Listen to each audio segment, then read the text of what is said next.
All right, so welcome to another deep dive. Today we're doing things a little differently. Uh-oh. Yeah, just a little bit. So instead of a whole bunch of sources, we're just going to look at one, Okay, I like it. Keep me in suspense. What is it? a music video, a Interesting. recent one by Shaboozey. All right, I'm intrigued. This is a new one for me, I'll admit. Yeah. Well, this is kind of a cool experiment, right? Like, you know how every night out has like its own story? Yeah. Oh, yeah. I mean, some nights out have several stories, depending on who you ask. Right, exactly. Well, I kind of think this music video, this song, tells one of those stories. Okay, yeah, I'm totally with you. Music is so good at that, capturing like a feeling or an experience. Yeah, exactly. All right, so I'm just going to play a little snippet of this All right. just to kind of set the mood here. Okay, so you've got like that driving beat, right? Like it just makes you want to move. Yeah. But what I'm really interested in are the lyrics. Like, that chorus that's just like really drills home that bar scene, the drinking, the partying, all that. Mm-hmm. So do you think Shaboozey's just going for a catchy hook? I mean, I think it's definitely catchy, but I don't think that's all it is. What I find really interesting is the repetition in those lyrics. It's not just that the chorus repeats, but like even within the verses, there's this sort of cyclical feel to the words. Yeah, yeah. It's like a, sonic representation of how the narrator's feeling. Like you're out, you've had a few drinks, everything's kind of blurry and repetitive, right? Yeah, I see what you mean. So it's like Shaboozey's using that musical technique to like pull us right into that headspace, that kind of intoxicated, lost in the moment feeling. Hmm. That's a really interesting point. So it's not just describing the party. It's like making us feel it too. Exactly. Yeah, it's like an immersive experience. Okay. But then there are these other lines, about working hard all week, needing to forget problems. Does that suggest that this song is about more than just letting loose? Oh, absolutely. Yeah, I think it definitely hints at something deeper. Like if we connect this to a bigger picture, I think Shaboozey is tapping into this very real, very human need for escapism. Yeah. Like we work hard all week and then we just crave those moments where we can completely let go, even if it's just for one night.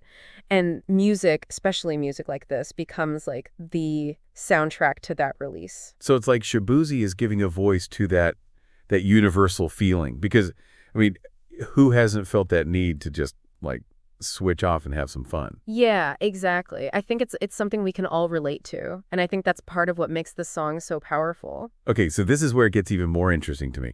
You've got all these references to specific locations, Fish Street, the barking. Is Shaboozey trying to create like a fictional world?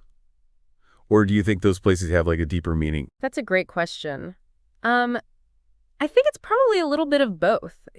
Naming specific places, even if they're made up, adds a layer of authenticity. It makes the song feel grounded, relatable. Like it could be your local fish street that you're picturing. Right. But it also allows the listener to fill in the blanks, right? We don't know exactly where Fish Street is, but we can imagine the atmosphere, the crowd, the vibe, so it becomes this like shared experience, even if each listener is picturing something different. Yeah, no, that's so true.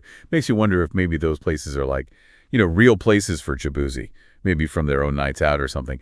And then there's that line about JD. It's I'm pretty sure that's referencing the whiskey, right? Yeah, almost certainly. So what do you think? Is it significant to like incorporate a brand name like that? Oh, I think it's definitely intentional. It's interesting how certain brands get so woven into our cultural fabric, and especially with nightlife. Mentioning JD doesn't just add realism, it like evokes a whole set of associations. Yeah. A certain type of drink, a certain kind of party. It's like a shortcut to understanding that whole scene that Shaboozey is painting. Okay. I love that. So it's like Shaboozey is speaking this language that we all understand, the language of a night out.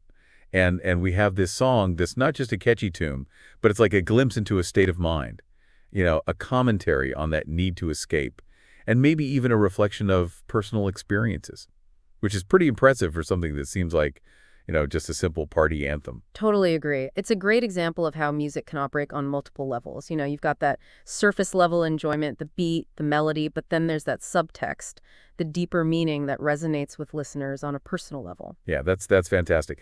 And I have to say, I'm really glad we did this deep dive. Focusing on just this one song, it's made me appreciate it in a whole new way. Yeah, absolutely. So for anyone listening out there, I want to leave you with this. Think about Shaboozey's song. Does it make you want to go out and have a crazy night? Yeah. Or does it make you want to just like, curl up on the couch at home? And what does that tell you about yourself? What does your ideal way to unwind say about you? Think about it and maybe give Shaboozey's song another listen. See if you hear something new. Maybe listen to it on a night out. Ooh, good idea. All right. Well, thanks for joining us on this deep dive. I think this is a pretty fun experiment. Yeah, it really was. So until next time. See you then. Please hit the subscribe button and drop a comment on the next trending music you want us to review.